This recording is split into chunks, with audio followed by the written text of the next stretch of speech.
Inilah sekelumit kisah tentang tenaga kerja Indonesia.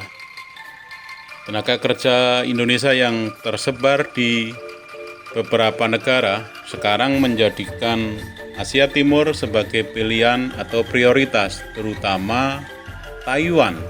Negeri Taiwan adalah tujuan pilihan. Selain itu ada juga Korea Selatan dan Jepang juga menjadi pilihan bagi pekerja dengan bekal keterampilan formal. Malaysia tetap menjadi pilihan walaupun tidak lagi menjadi pilihan utama. Selagi ada kesempatan, TKI akan tetap berangkat ke Malaysia maupun ke Singapura. Tetapi sebagian besar memang bukan pekerja di sektor formal. Dan saat ini tenaga kerja wanita maupun tenaga kerja Indonesia mempunyai bekal keterampilan jauh lebih baik dibanding masa-masa sebelumnya. Pertanyaannya adalah mengapa Taiwan dijadikan pilihan, dijadikan prioritas? Ternyata berdasarkan data dan angka maupun penjelasan orang-orang yang pernah kerja di Taiwan, mereka mendapatkan gaji yang lebih baik dari sektor formal maupun sektor informal. Itulah kenapa pilihan menjadi prioritas. Dan dari mana mereka berasal? Dari Jawa Tengah bagian barat, sebagian besar berasal dari Kabupaten Cilacap. Dan dari kecamatan-kecamatan di sisi timur Kabupaten Cilacap, atau dari kecamatan-kecamatan di sisi barat Kabupaten Cilacap ini mereka berasal. Demikian juga dengan Kabupaten Banyumas. Di Kabupaten Banyumas, sebagian besar TKI berasal dari kecamatan-kecamatan di wilayah Banyumas Barat, seperti dari Kecamatan Gumelar, Kecamatan Lumbir, Kecamatan Wangon, Kecamatan Cilongok, Kecamatan Aji Barang, dan Pekuncen. Sedangkan dari Banjarnegara, kecamatan-kecamatan di sebelah barat atau di sisi barat Kabupaten Banjarnegara menyumbangkan jumlah TKI yang cukup banyak. Sementara untuk Kabupaten Purbalingga hampir merata, tidak ada wilayah yang dominan menjadi penyumbang TKI, dan kabupaten dengan industri bulu mata maupun wig yang sangat terkenal ini mempunyai 34 perusahaan modal asing yang bergerak di bidang industri ini.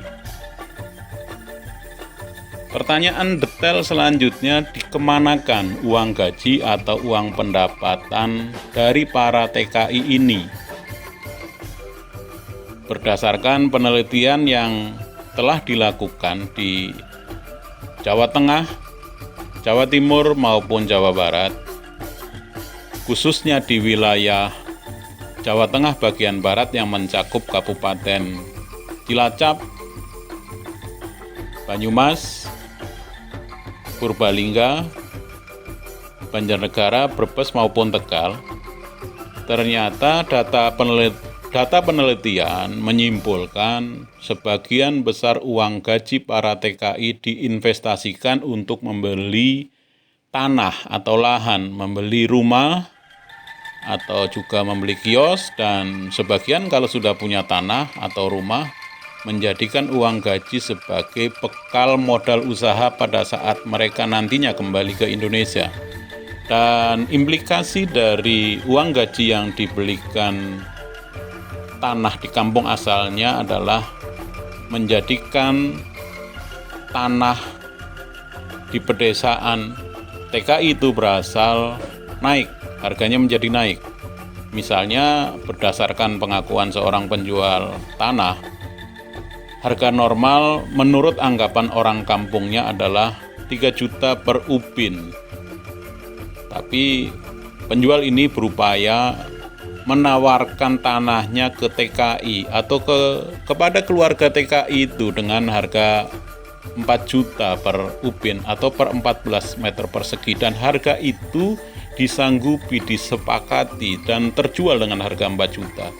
Akhirnya 4 juta menjadi patokan untuk menjual tanah seluas 1 ubinnya. Dan itu diikuti oleh para penjual lainnya. Akibatnya masyarakat kampung tersebut merasa ada kenaikan harga yang disebabkan oleh para TKI itu. Wajar karena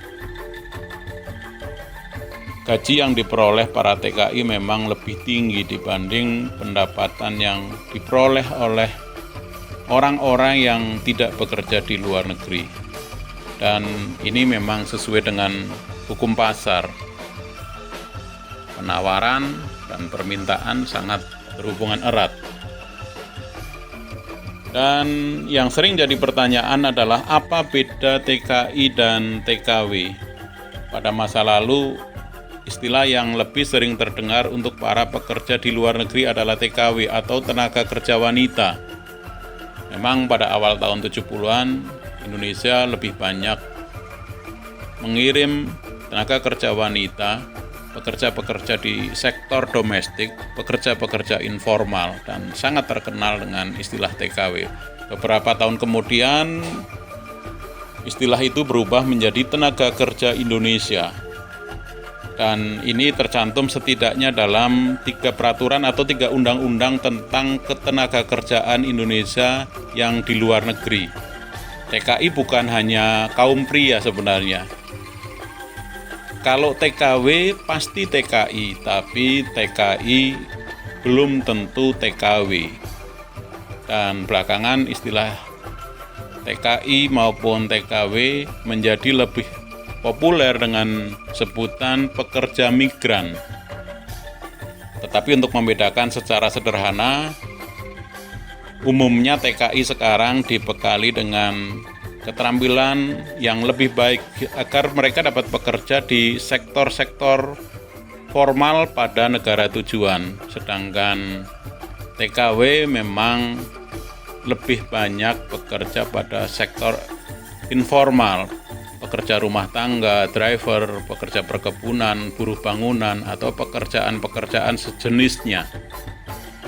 Dan kontribusi mereka terhadap negara sangat-sangat besar hingga mereka dijuluki sebagai pahlawan devisa negara. Kenapa?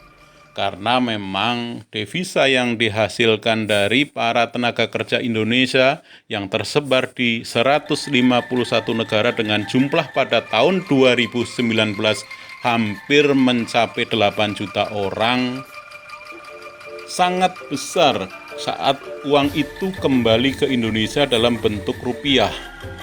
APBN tahun 2019 adalah 2.700 triliun, sementara kontribusi devisa dari TKI pada tahun 2019 adalah 160 triliun atau 7% dari total APBN.